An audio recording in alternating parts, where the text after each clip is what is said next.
she's trying to make connections. But if you had more people doing that.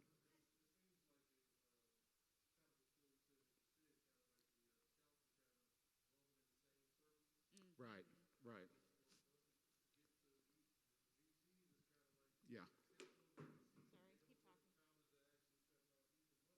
Right. Yes. Yeah. And the interesting thing is too, and this is more, I'm on the angel investing side, so it's slightly different than the VC money in that VC money is usually typically what's called institutional money. So that means it's like big dollars. It's like $500 million from a pension fund. And, the teachers in the pension fund or the doctors or the taxi drivers or whatever, they need their money built. We're good? Are we live? Sorry. Are we live? Okay. Now I'm just talking. So. Give me 1 second. Okay. Oh, okay. Well, yeah, they need their money. That's not small money. That's like my little businesses can't build on $500 million. Like that's a lot of money. So they need a lot of businesses and they need big ones. So they go out to these institutional VCs and they say, find me multi-billion-dollar companies, like billion-dollar. That's VC level money. My angel investment money can be anything from literally like $5,000, $1,000. That can make a big difference in some small businesses. We're totally live right now. We're live? Yeah, Yay! because we have a new link. So. Well, it's a good thing we were saying all things that were helpful, right? All really, really helpful. So for and you not guys, just talking junk. trying to help individuals understand Sorry. that, no, this is great. For those of you, we'll wait for some of the individuals to migrate over because there were literally 8, 9 people that I'm watching here in the waiting room who are now going to migrate over here. Now, what's good about this is a private link. And this is an environment for us to be as candid as we can be and need to be around a very important topic. So as we are allowing folks to rejoin on this new link, I want to thank you. Oh, my cameras are out here. I want to thank you so much for your patience. We are in technology, and it's always interesting to me that in tech, those who have difficulties on the tech side, right? There aren't enough platforms to figure this out, but we're working on it. So I want to say welcome. My name is Sadia Davis, the director for the Center for Creative Entrepreneurship. And thanks to my 2112 team here at Fort Knox, 2112, we decided to have an in-person / virtual event, which would be private, because we're having a discussion, more like a focus group, around founders and venture capital. So this isn't for everybody, but it's for those who have an interest in scaling and growing their business, to hear what your needs are so that as we, myself, and I'm going to introduce Adam Phillips here with me, that we understand what your needs are so the tools that we're building, we can help make it more customizable to real needs by real founders and real VCs. So let me also welcome Adam Phillips. And Adam, tell us a little bit about who you are, please. Sure. Yeah, thank you. Appreciate you having the event, and it's fun to be together. My name is Adam Phillips. As said, I am the managing director of Moxie Venture Partners. That's an angel network primarily focused on Black, brown, and women-led businesses, mostly revenue-producing, job-producing, tech-capable businesses, so not necessarily just tech businesses. We focus on Chicago and the Midwest. Thank you so much. And I want to also, not only are we welcoming Adam lives in Virginia. Very true. So, this is really wonderful to have him physically here, and we have a wonderful audience of several of founders in our community. I also want to welcome P33, TexNexus, along with our other partners within our tech working group, which is Get Cities. So today the conversation is, we're asking the question, what is your annual revenue growth rate? Does that even make sense to you? Have you raised or taken any outside capital, bootstrapping it, or self-funding? How would VC funds be used to grow your business? These are some of the questions that we're going to have go back and forth. We, during our technical difficulties, we had a moment of a really good question that came by way of one of our founders, and I'm going to encourage her to ask that again. And I will encourage her. Because of COVID compliance, I'm not going to get close. But introduce yourself. Encourage at a distance. Hi, I am Mary Landaverdi. I am with Industry Media. We're Chicago-based. We're an interactive streaming platform. My question to Adam earlier was, he was telling us about these VC scouts that go and find founders to be able to bring to VC groups. And my question was, are there scouts that are working on the founder side looking for VCs? Thank you, Mary. Adam? Yeah, it's such a good question because, for a little bit of background on the whole concept of a VC scout, venture capital is just one of the kinds of funding, and you guys have already heard this, so pretend like you haven't for like 30 seconds. But the venture capital is only one of the kinds of funding in the stream, kind of the funding stream. And it's really at the far end. It's kind of the high end. It's the big part. So typically you'll get the larger businesses, the bigger pots of money, the highest value of potential business. So they really end up, and it's over time, and it's not everybody, but they kind of end up running in the same circles.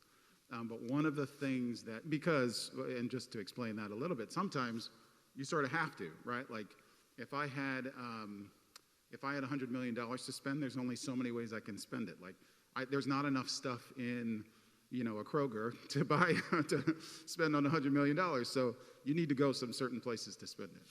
So VC tends to run in the same circles, a lot in the same circles. So scouting from VC to try to find founders is one way to do it. It's a little less typical to do what you're asking, which is a great question. Are there founders essentially out there sourcing and scouting VCs? Typically no, because kind of the thought is, well, they exist in this, this universe that everybody knows. They're the most obvious. Like VC is it's so clearly there because, the dollar figures are big. And so like when a Sequoia, which is probably, if they see this ever, they're going to love it, but they're probably the biggest and the most prominent, of the VC firms. They tend to be in the center of the biggest deals. Everybody knows they exist. So nobody has to scout them, you know what I mean? But it's definitely good, or it's definitely important to sort of match your needs with money, because Sequoia's goals may not be your goals. So you may not, depending on the needs of your business, you may not want to work with Sequoia. I love you, Sequoia. Please work with me in the future. Yeah. But it's possible you may not fit with, they may not fit with your needs. So it's a great idea. It's a great thought. Now, there are some people starting to do it. And Lolita Taub, she'll probably see this because she's very active on social media. But if this ever gets out, is this going somewhere? I mean, here's the thing. Yeah. This is definitely private. Okay. Because it's a focus group. Yeah. And depending on how it goes. What we want to do with it, yeah. We may share it, but this is really to gain an understanding. Gotcha. Right? Of what, as a founder, you believe your needs are. What are you hitting up against trying to get to venture capital or angel investing? And just to level set, Adam, I would ask for you to explain the difference for our audience of venture capital versus angel investing, and then also talk a little bit about what you guys need in order to fulfill your objective. And for my team that's watching, whether it's Brandy, Kristen, Tessa, please put in the chat. Hello, Tessa. Please put in the chat some of the questions that we can make sure that we field to make sure for those founders who are watching us virtually, we're also answering your questions and connecting these dots. So, what is it that your team is looking to gain, Adam, in terms of information? What are your objectives? And that's a great question, and I'm going to get right there. Let me finish the Lolita Taub thing because it's an important distinction on this looking for the right money. Perfect. Because founders more and more, I think, are taking control, a little bit more control of the funding. And I think that's great. That's really, really important. I'm on the angel investing side now, But I'm also a founder. I've been on the founder side. I've gotten funding and sought funding and lost funding, all of it. You know, I've been on the funding side I've been on the founder side and the investing side. But founders, I think, more and more are taking control and saying, okay, when I go out to look for money, I'm offering essentially an opportunity for this person to invest their money in me and make more money. So who really has the value to offer? Sure, the money's important. If you have a certain kind of business, you may need venture funding because it's the biggest pot. So you're going to want to, partner with some venture capital. But remember, you're also offering them an opportunity. They need a place to put their money so it can grow. And investors need good founders. So founders have value to offer too. Yes. So the long way to answer your question is more and more people are doing it, and more and more people should do it. So, okay, what was your other question? I'm sorry. Well, just a level set for those watching who are founders and not necessarily VCs or understand the landscape and the language, the difference between venture capital and angel investing, and then we'll jump into what your objectives are and what our objectives are. Okay, great. Yeah, so, basically anytime you take somebody else's money to invest in your business, you're involved in some sort of, investment relationship. And the difference between, there are a couple differences that really, make the distinction between what kind of investing you're dealing with. One is sort of the size of the checks. That can make a difference. And two is really the stage, or two is the stage at which you get the money. So when in the course of your business you take the money.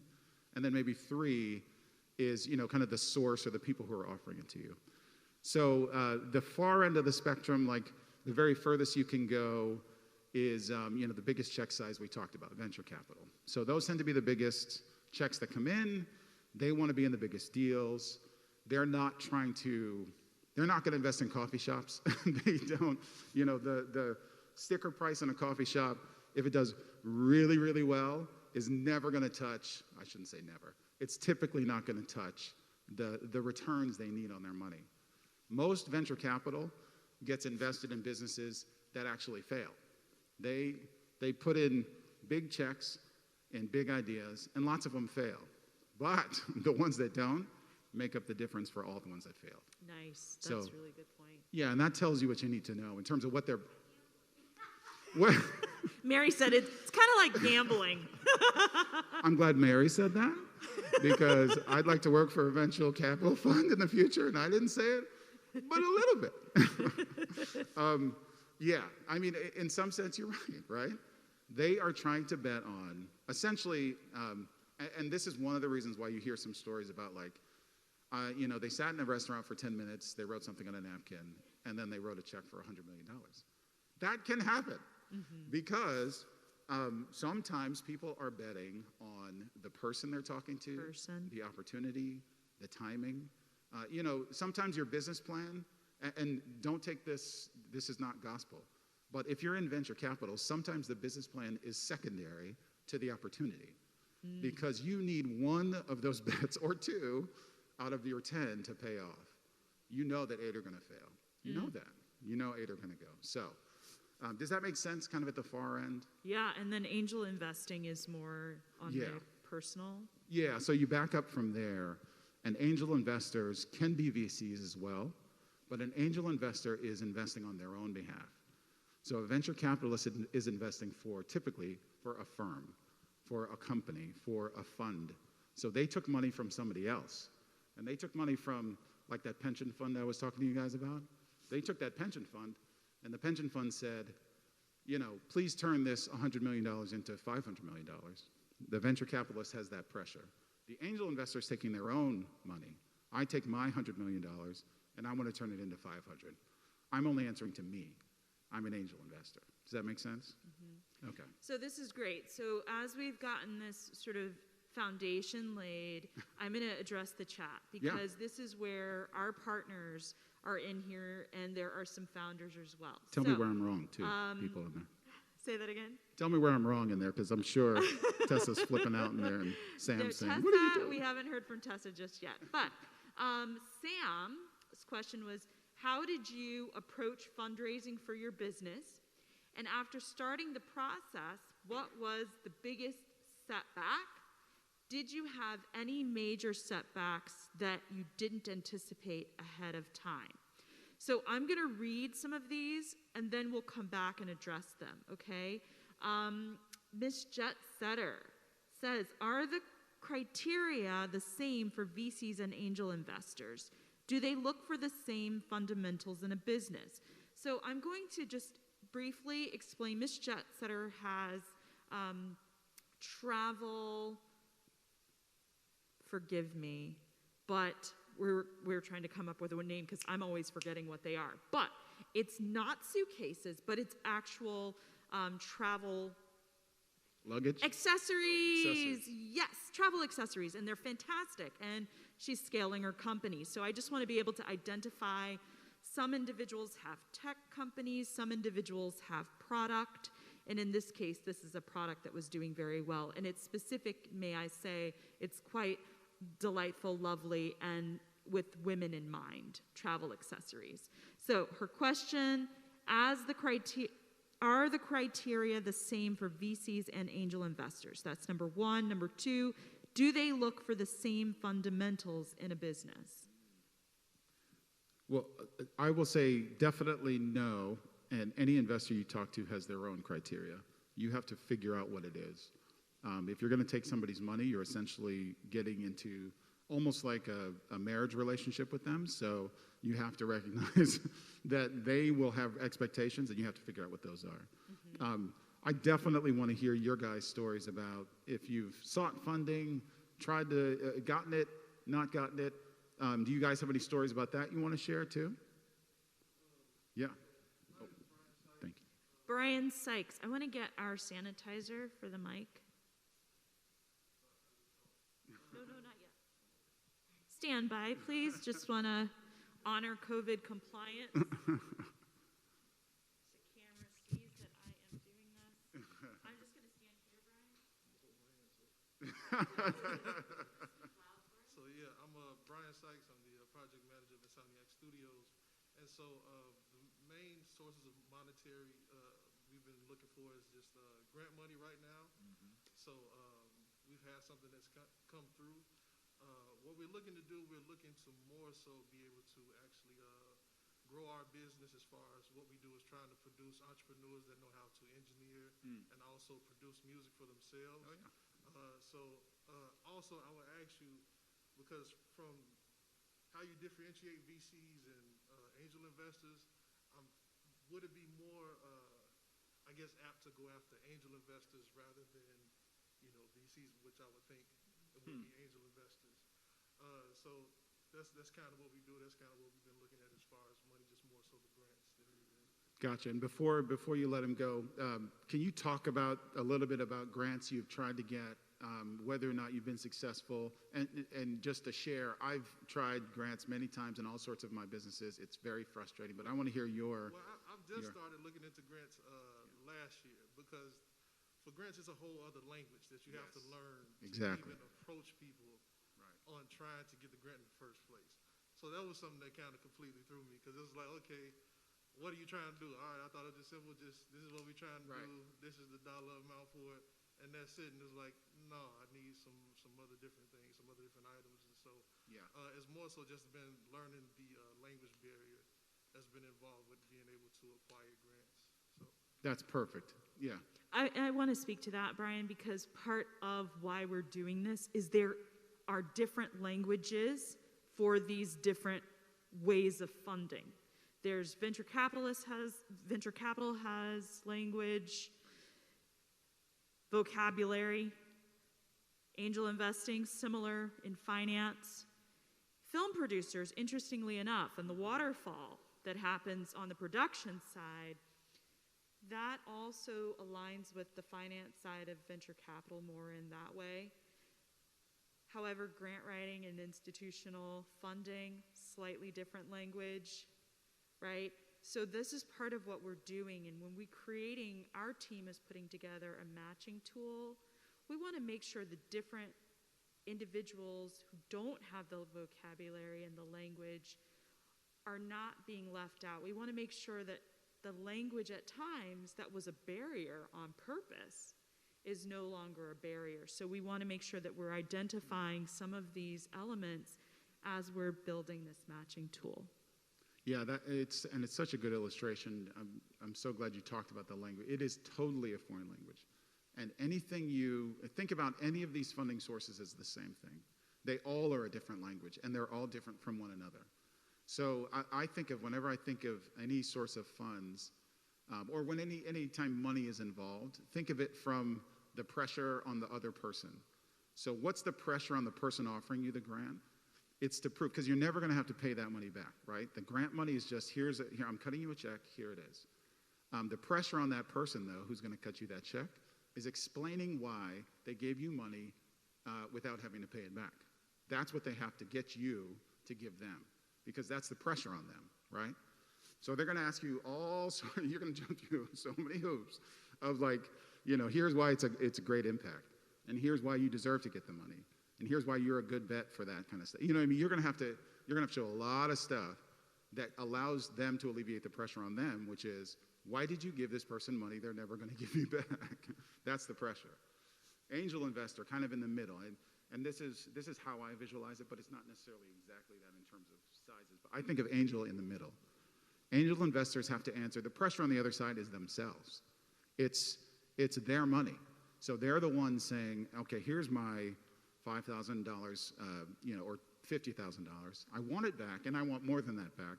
But more than that, I want to explain to myself why I did this. So what you know with an angel investor is their questions are going to be very specific to themselves, because they are the boss on the other end of the check. They're the ones who have to answer the question, why did you cut the check to this person, and take a bet on them? VCs, institutional money, the person they have the pressure on them is that $500 million police pension fund that says to them at the end of 10 years, why didn't you turn my $500 million into $1 billion? That's the pressure on them. So they have to answer the question, why is it worth writing you a check? How is that going to get them closer to, helping the police turn their $500 million into $1 billion? Does that make sense? Okay. Okay, so I want to address another founder in the chat has answered the question that we just asked. Tiffany McKell, she said, I bootstrapped for the first few years and focused on creative revenue generating activity early, like sponsored virtual events with target customers as attendees. I also raised tiny 5 to 10,000 from friends and family, colleagues to help prove traction. I had to get seed funding from the coast, right? New York, California, very little seed capital in Chicago. I'm also a Black woman, so there's that. So one of the things that, this is really great. Thank you, Tiffany, for sharing. She said, figuring out how to do the best valuation needed for convertible notes was hard. Even using the SAFE, S-A-F-E, required knowledge of how to cap tables work. I wish I had have been learning about this way before I had an offer letter. Yeah, there's a ton in that. What's her name again? That's Tiffany McKell. Tiffany, great, chock full question. And I wanted to ask you guys, everybody knows what bootstrapping is? Are we all like, vocabulary-wise, does that make sense to everybody? So when you talk about lifting yourself up by your bootstraps, you're funding yourself. You become your own angel investor. That's what bootstrapping is. So just and those in the future chat from Sequoia who know what it is, but aren't going to hire me now that I made fun of them in the beginning. Just kidding, Sequoia. So all of that that's a great question. And I mean, I want to put that to you guys as the founders. So when you hear her talk about bootstrapping friends and family, finally getting to safe notes and doing valuations, have you guys have any of you three in the audience here run into the valuation question specifically? Has anybody asked you, like, what do you think? You want to raise money from somebody. What they want to say is, okay, I want to give you, we'll break it down into like dollar increments. Let's say your whole company is worth $10. It's not. And you all have great companies, I'm sure. But if I give you $1 towards your $10 company, I assume I'm going to own 10% of your company, right? If I give you $2, that's 20% of your company. If I give you 3, 30%, and so on and so on and so on. So that's a valuation. Like when you consider your company worth a certain amount, if I give you a piece of that, I'm going to expect to own, a proportional piece. That's your valuation. So figuring out your valuation is a huge, huge issue that you should not do alone. If you've ever tried to do, or if you've ever had to raise money, don't do it alone. Ask for help. But Let me ask you, yeah, where would you ask for help? Great question. Well, Mary, where did you ask for help? Hold on, Mary. Oh, sorry. I keep forgetting that it's COVID. You got to speak real loud. Yeah, we asked help from friends in the investment banking world. Smart. We've asked our legal, we have friends in the legal space that have either helped clients raise money, and Google. Google is a lot, and There's a lot there. A lot there, and just being educated, and it's been an educational process. But yeah, and if you don't have that, I think, meeting other founders that have gone through the process helps a lot too. I'm just going to have Mary, if you wouldn't mind, share your company name and what you do, please. The company is Industry Media, Inc. It's INDISTRY. We're an interactive digital streaming platform, and we work with brands and independent artists in TV, film, and music, and we pair them so that there's equal shared value on a digital platform, and we're kind of digitizing a new way of bringing branded entertainment into linear stories, while giving artists a new way to monetize equally and fairly, because what we realize is whether you're an independent filmmaker or an independent artist, you're not earning the kind of revenue you should be on other streaming platforms. Great. And is there some shoppability capability in what you do? Can you explain that, please? Yeah, so because we know consumer audiences in the digital space now do three things. They're watching, they're shopping, they're socializing online, and on their mobile devices. What we have now done is integrated interactivity, so you can be shopping or watching a piece of content and buying the t-shirt that you're, on a music video, for example. And that is a branded interactive advertising vehicle for brands to sponsor. And so you can shop and socialize during a live stream event, music video. So yeah, we're shoppable videos, we're interactive, and we also work with non-for-profit organizations because we're we see ourselves as a purposeful platform. So we work with non-for-profit. So if we are live streaming a benefit concert, you can click on the screen and donate directly to that charity while you're watching the concert.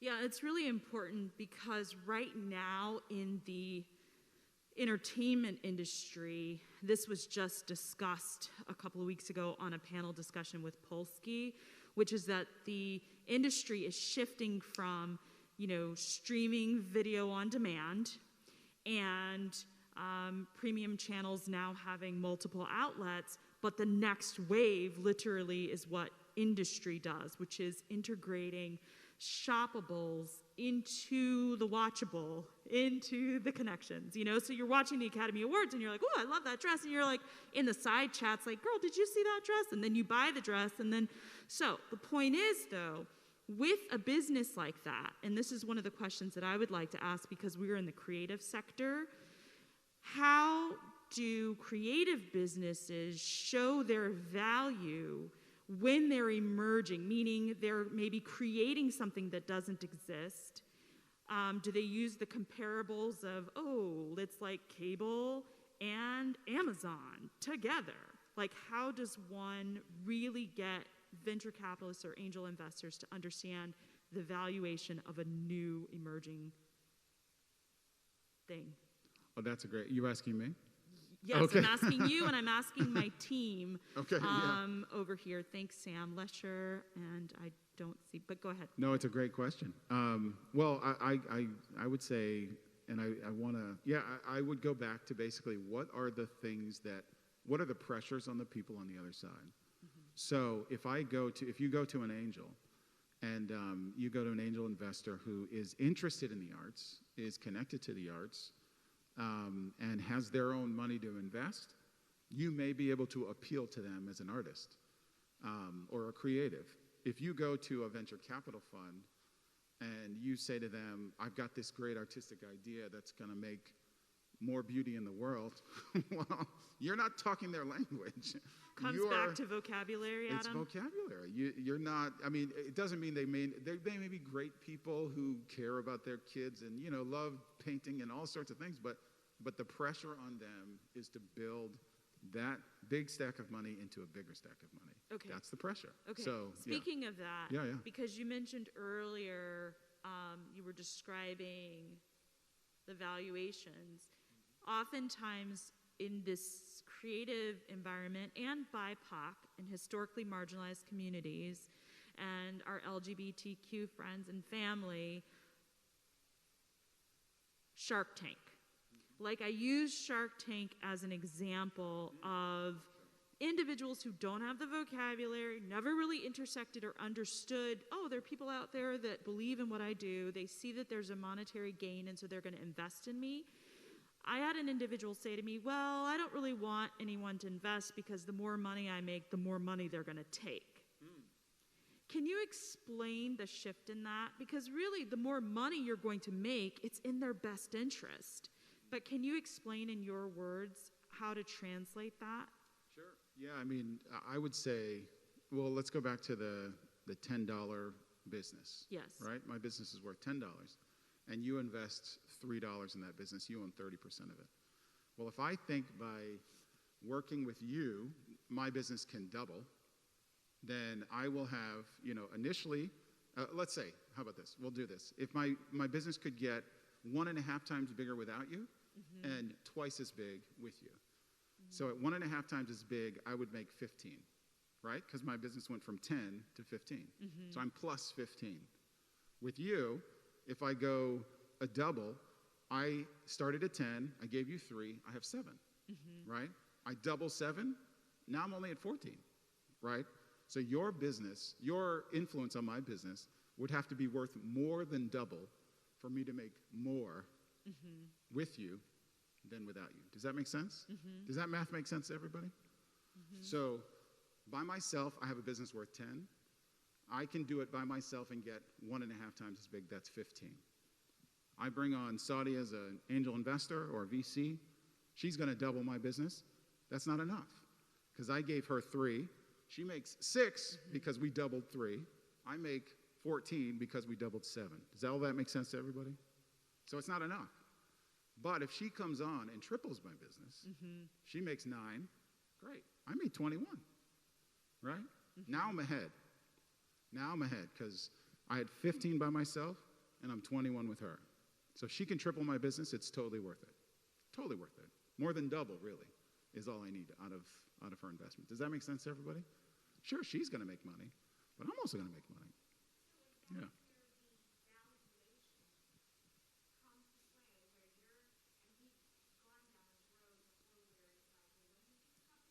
Right.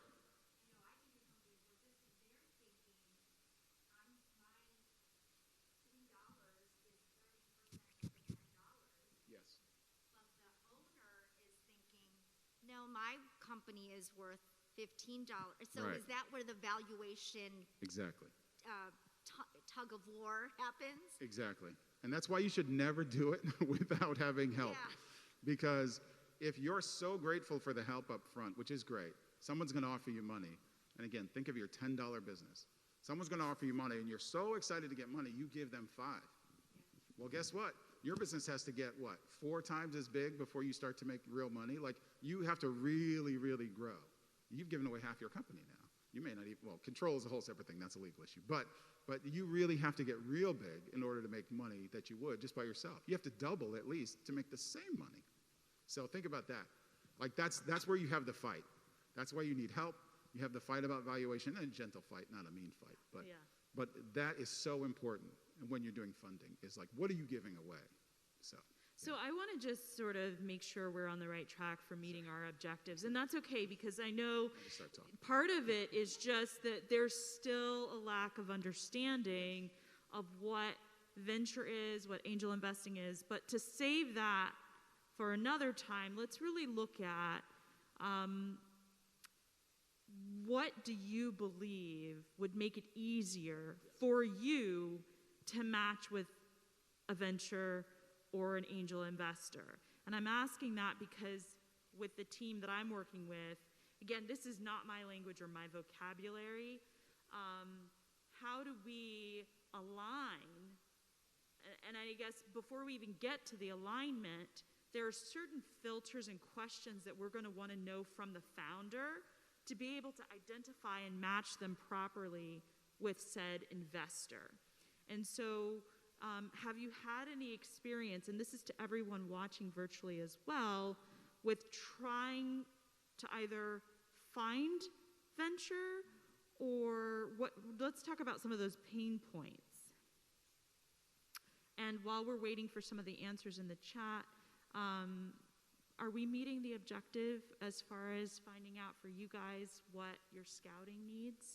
Somewhat, yeah. I think one of the things we thought about was this. We have to have these discussions first because it's so important to, I feel like VC is so easy to get distracted by because it's the big shiny thing in the room. Yeah.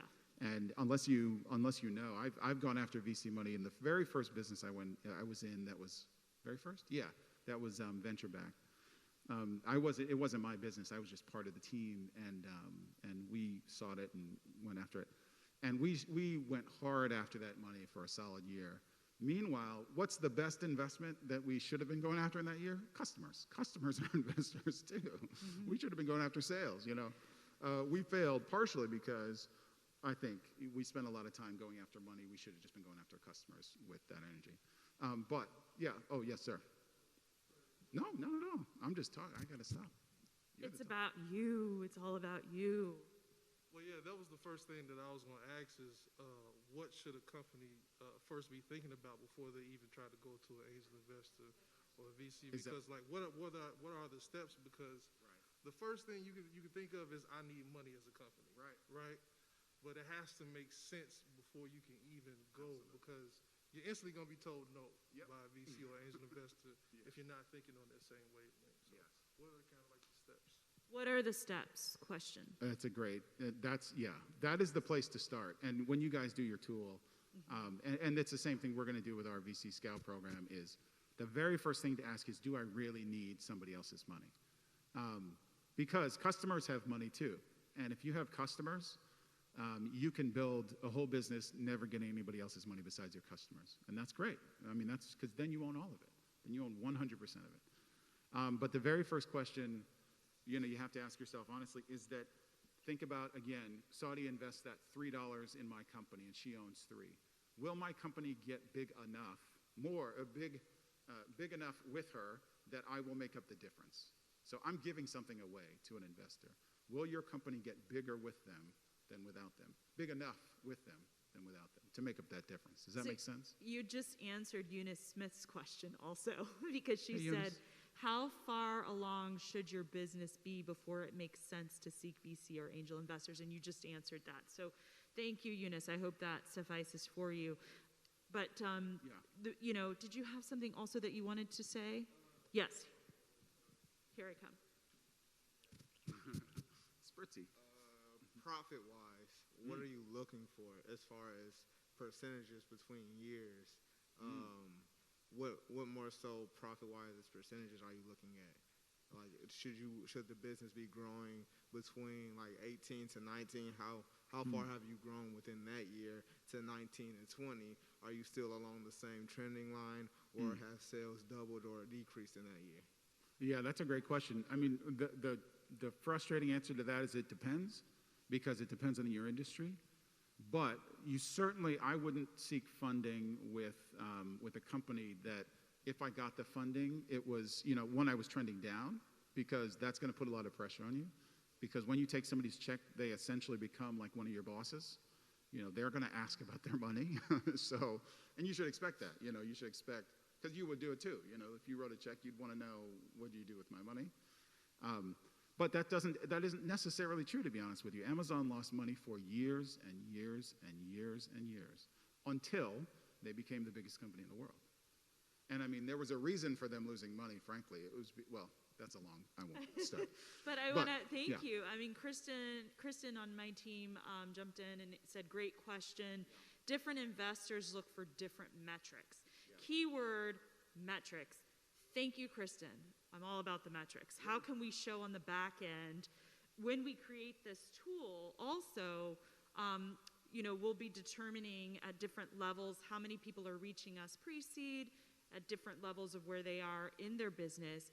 But on that note, for the founders who are here with us and for the founders that are virtual, I have to ask this question. It just popped into my head. If we're talking about creating a matching tool, one of our venture capitalists, CCE advisors, Nick Moran of Newstack, created a matching tool. And he's very kind to say, whatever you guys need, we'll help you with it. But I'm thinking, because I'm in the creative sector, does feel matter to you? Meaning, when you go onto the site and you click on it, you've just landed in Chicago, you have a business, and you need to know where to go to get capital. Does it matter if it's bright and cheerful? And I'm looking at Mary with our industry and how the marketing and what they do is really electric and dynamic. Or does it make sense to you that it's very linear? And I'm asking that because I can't help but think of like Bumble, right? If we're saying we're creating a matching tool, and you've already described that these relationships become quite like a marriage, and what I mean by that is there's some accountability, right? Well, how sexy should the tool be? I'm just going there. Meaning, is it attractive? Does it make you want to log on? What makes you feel like you can trust it? Let's talk a little bit about some of that, and if my team could jump in and be very specific about some other questions in terms of what we need to get a sense as we're building this matching tool. Go ahead. Can I add one thing to that Yes. that I'd love to know too? Would you want the tool to tell you if it thought you shouldn't seek funding? Would you want the tool, if it thought you shouldn't ask for money, it said, do this on your own? Oh, Brian said he thinks it's very necessary. Which part, the sexy part or the tell you the truth part? Or both? So I think it should be attractive and linear, right? It should be a little bit of both, right? Because sometimes if you're an owner of a business, you don't always necessarily know what you need to expand. You know you want to, but exactly how to get there, you might not necessarily fully understand. On the second part of it, yes, I think it should be something in the tool to be able to say, you're not ready at this time. Because of the simple fact is, if you own a business, you need to know right up front what you need to deal with. Because if you have not accumulated the customer base, then it puts you further into debt. Right. Right. So the main thing with dealing with CCE is to be able to help us stay away from the debt process. America's kind of set up for the debt process, so we kind of go, trying to go the other way. Sure. So I think honesty is the best policy. Thank you, Brian. Tell me your name again. Warren. Warren is part of Insomniac Studios. Yes. Engineer there. Just piggybacking off of what Brian said, yes, I think it's very essential, really, because sometimes people just don't know what answers, they don't know the questions to the answers they need to answer. Right. So not even knowing what you have to grow from, you're never going to grow. So yeah, I think it's very vital for founders. So you're saying that for founders, you go on to our matching, you land, and you think, and maybe this is a good point, that we should have sort of, we've been saying filters, but qualifiers. We're thinking qualifiers in where we would match you at what level with what VC. But to your points, actually, there may be a questionnaire that helps you determine whether or not you're even ready. And then maybe the next step is, to your point, as a business owner, not knowing what needs, maybe we lay out benchmarks to hit in order to come back. Almost like The Voice. You showed up this time, you didn't do a great time, here's what you need to do, come back and win the second season. I don't know. Like an AI voice judge that's going to show up and say, I mean, I really like your tone, but, your pitch was a little off. Yeah, your pitch was a little off. Oh, good point. Should the matching tool have a a video component where you're pitching so that the venture, that's actually, that was a joke, but that's actually I was not making a joke, but yeah. That's not a bad idea, Adam. Okay, let's see here. Kristen, do founders feel overwhelmed by the different types of capital, i.e. angel investors versus venture versus revenue-based funding? That's question number 1. We're going to go with Kristen, and then I'm going to get to one of our founders. 2 of our founders have questions. Go ahead. Yeah, that's a great question. Do you all know what revenue-based financing or funding is, and would you be open to taking it? Because does everybody know what that is? So revenue-based financing is another way to fund a business. There's a million ways to do it. If somebody wants to give you money, they can find a way to do it. But the thing that revenue-based financing does is it's essentially like a loan based off of the money you make. And I have an interest in your company that is not, I don't own anything, but I see that I know you're running a studio, and I know that you typically have $6,000 a month in revenue. I'm going to give you a loan off that monthly revenue. It's going to be 5 times that revenue, $30,000. I expect you to pay it back, with such and such % interest. I look at your monthly revenues. I give you that amount of money. I want that money back based on your revenues. We never exchange equity. I don't own any of your company. It's just another way to make a loan, essentially. Yeah. Interesting. Thank you for explaining that. And what I'm seeing in the chat here is that founders, well, let's see. I'll just read it because you guys in our audience can't see it. Eunice said, absolutely, I want some kind of all recommendation, or AI, sorry, she said AI recommendation. That is crucial. Give it to us straight. She said, so Kristen said what she said, and then Eunice Smith said, and if funding isn't the right step, it would be nice to indicate what is the right next step. To which Miss Jetsetter said, I agree with Eunice. Coaching would be great. I think some of us need a better understanding of the process of how to prepare. Interesting. So I think that that's responsible. So if we build a matching tool that, based on your responses as a funder, it determines that you're not quite ready for a match, we want to prepare you for success, right?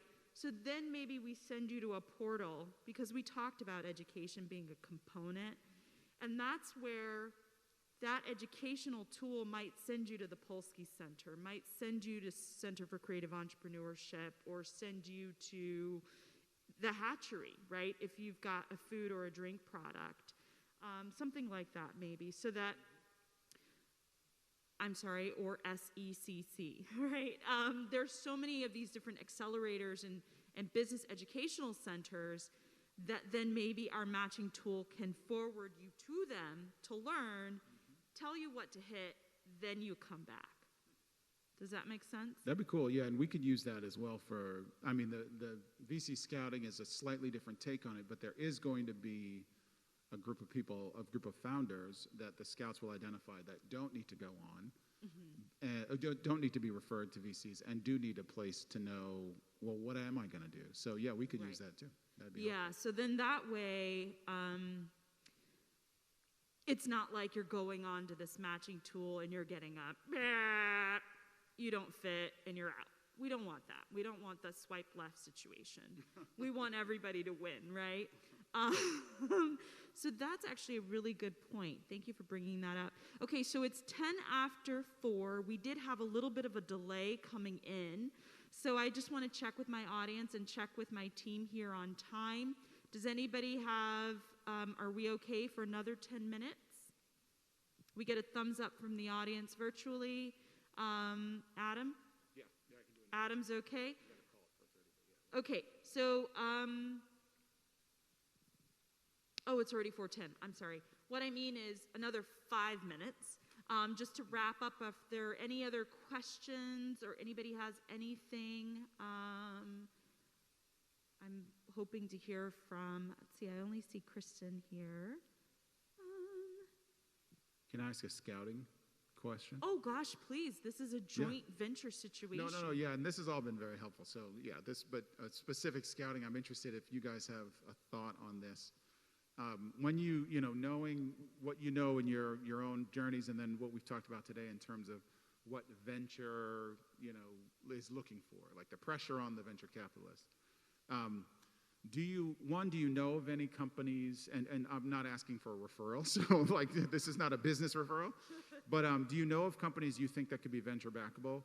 And two, if you don't know them necessarily personally, but are kind of in their circles, where have you identified them in your past? Like what kind of sectors, what kind of businesses, what kind of, pursuits do they have? If anybody has one or two that stick out from your history, I'd love to hear you think about it or talk about it or whatever, so.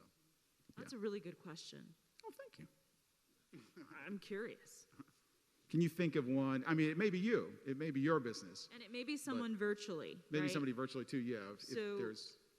If there's anyone that can share with us someone that you thought, oh, that's a really great idea, and you believe that it could require funding. Here, I'll break the ice unless you have one. Oh, yeah, you have one. Yeah. Okay, here I come. And the chat's lighting up, so. Well, I mean, obviously, oh, there you go. I think, as a company, our company, Industry Media, we've shied away from venture capital because we didn't know enough about it. And we have raised seed capital and angel capital already. So, but, some of the questions that come through these conversations about traction and showing what VCs are looking for, I think, I don't know enough about VC in terms of what they look for, but I think in the media space, especially in the media tech space, there is huge opportunity. I mean, there's a streaming platform that's opening up every week. Right. But what I think VCs should be looking at is if there's interest, and that's why that was my first question, is there opportunity for scouts to look for VCs? Because I know for us, it's not just about the capital, and it's not just about are you interested in entertainment or in media, but it is digital, and even in the music space, whether you're a sound engineer, studio, working with artists, digital is there's a trajectory. Everything is being digitized. And so how do we create businesses and opportunity for the supply chain of the people that are creating all of these pieces in the digital space, whether it's media, music, or whatever, to have, fair opportunities to even smaller businesses like these studios. They might need only, I don't know what you guys are raising, but a media platform like Industry is going to create those revenue opportunities for them. Yep. The artists, the engineers, the studios, the creative companies that you work with and support. So I think VCs, and I understand now as I'm learning that they're looking for the big ticket investments, but I think anything that's in media, anything that's in technology and touches the supply chain that is in that technology ecosystem, I think is worth looking into. So I don't. And you made absolute sense because within film, TV, and digital platforms, right? Yeah. The entire Paramount Plus, right? You have all of these various. When COVID hit, it shifted the narrative from box office, physical in-person, to all digital, streaming.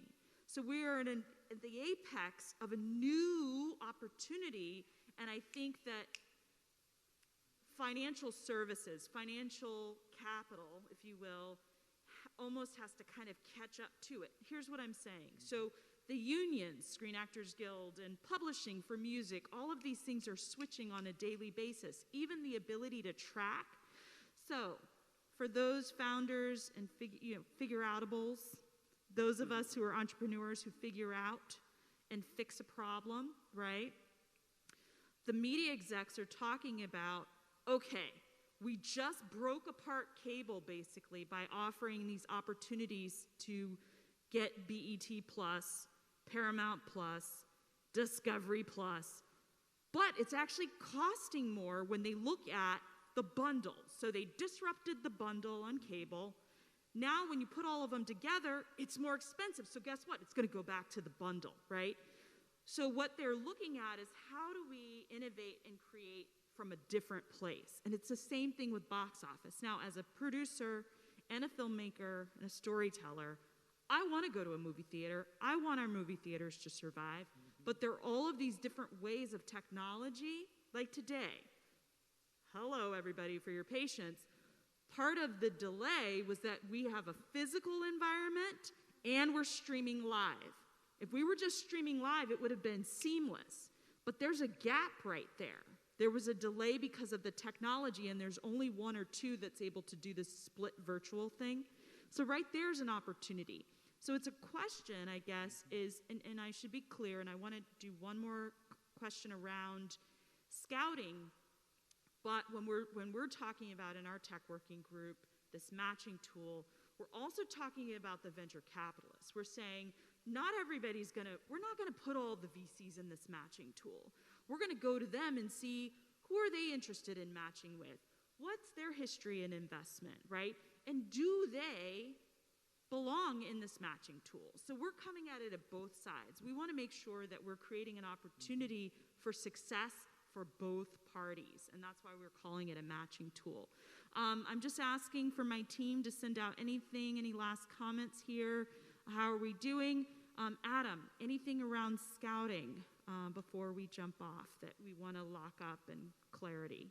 No, this has been really helpful to hear founders talk about the journey and confirm some things and challenge some things. And yeah, I feel like the scouting part of it is almost easy once you've answered all the other questions. Like once everybody knows what venture capital is for and like the purpose of it, then you know what to look for. So like that'll all flow. So yeah, no, this is great. This has been fun. Great. Well, I will say, Eunice, thank you so much for being an active participant in the chat. She said, how can we get prepared today? Assuming the matching tool is coming eventually. Oh, it's coming. Let me tell you, we're working on it. This is part of it. And thank you all for participating in this working group today. What programs could we connect to, she's asking. Is anyone open to mentoring relationships? So Tiffany McKell, Eunice, great question. I'm excited to connect you with SECC's Arts and Cultural Capital Lab. Some of us are very familiar with Tiffany and what they're doing. It's phenomenal. We're helping creatives start with micro investments to prepare traction return. Awesome. Okay, Eunice, Tiffany, oh wow, gonna connect. I'm extremely excited. That's fantastic. Here comes Kristen. Thank you so much to the team. Adam, thank you. I will say thank you, and all for participating today. All of you who have taken time out of your day, you have made an investment in yourself. So let's start there, okay? And one thing I do know, that those who want to invest in you want to know the type of investments you've made. What kind of skin in the game do you have? That's the one thing I'm always, I was going to say private equity, right? Working with private equity, they look at, okay, well, how much are you putting in? Yeah. And I'm in the process of a capital raise right now myself, and that's the question I'm being asked, right? So today you have put in sweat equity. You have your own equity that you've invested in time. Time is money. I do believe that, and more so than anything. So, Adam, thank you so much for coming in and representing Mox-E and coming into Chicago from Virginia. Absolutely. I love Chicago.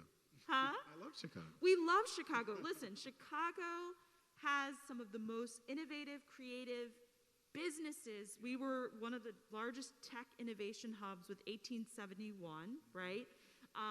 2112 is the largest creative co-working space and creative incubator of businesses in the world. So all collectively working together, we can solve this and make more people, companies successful, wealthier, transitioning generational wealth into historically marginalized communities who have historically been underserved and not been able to participate in the party due to barriers, some of which are language and vocabulary. So we're going to work on that and make sure that everybody has a great understanding so we can all be successful. So thanks, everybody. Have a great rest of the day. It's 4:20. Let's get at it. All right, everybody.